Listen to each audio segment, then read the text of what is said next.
Hi friends, എല്ലാവർക്കും എൻ്റെ YouTube ചാനലിലേക്ക് സ്വാഗതം. നിങ്ങൾ ആദ്യമായാണ് എൻ്റെ ചാനൽ കാണുന്നതെങ്കിൽ സബ്സ്ക്രൈബ് ചെയ്ത് സപ്പോർട്ട് ചെയ്യണേ.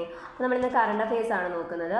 ഒന്നാമത്തെ ക്വസ്റ്റ്യൻ: സംസ്ഥാനത്തെ അംഗനവാടി കുട്ടികളുടെ പ്രായത്തിനനുസൃതമായി ശാരീരികവും മാനസികവും ബൗദ്ധികവുമായ വളർച്ച മനസ്സിലാക്കാൻ വേണ്ടി തയ്യാറാക്കിയ സംവിധാനം കുഞ്ഞൂസ് കാർഡാണ്. കുഞ്ഞൂസ് കാർഡ്. അപ്പോൾ അംഗനവാടി കുട്ടികളുടെ പ്രായത്തിനനുസൃതമായി ശാരീരികവും മാനസികവും ബൗദ്ധികവുമായ വളർച്ച മനസ്സിലാക്കാൻ വേണ്ടി തയ്യാറാക്കിയ സംവിധാനമാണ് കുഞ്ഞൂസ് കാർഡ്.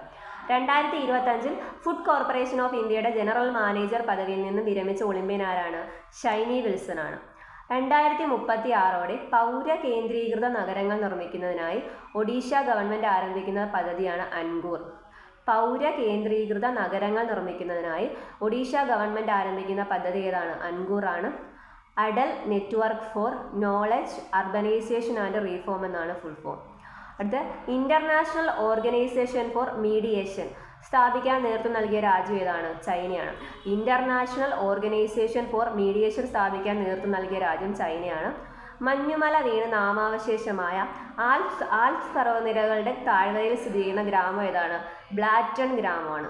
ബ്ലാറ്റൺ ഗ്രാമം സ്വിറ്റ്സർലൻഡിലെ ഗ്രാമമാണ് ബ്ലാറ്റൺ ഗ്രാമം. ബാങ്ക് ഓഫ് ബറോഡയുടെ ആദ്യ ഫിജിറ്റൽ ശാഖ ആരംഭിച്ച എവിടെയാണ്? കൊൽക്കത്തയിലാണ്.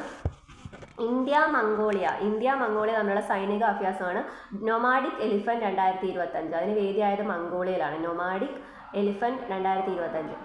വിവിധ സിവിൽ സർവീസ് പരീക്ഷകളിൽ ഇമ്പോർട്ടൻ്റ് ആയിട്ടുള്ള ക്വസ്റ്റ്യൻ ആണ്. വിവിധ സിവിൽ സർവീസ് പരീക്ഷകളിൽ അന്തിമ ഘട്ടത്തിലെത്തിയ ശേഷം ലക്ഷ്യം നേടാൻ കഴിയാത്തവരുടെ വിശദാംശങ്ങൾ പൊതുമേഖലാ സ്ഥാപനങ്ങൾക്കും സ്വകാര്യ കമ്പനികൾക്കും ലഭ്യമാക്കുന്ന വിധത്തിൽ UPSC ഒരുക്കുന്ന പോർട്ടലാണ് Pratibha Setu. Okay, thank you all.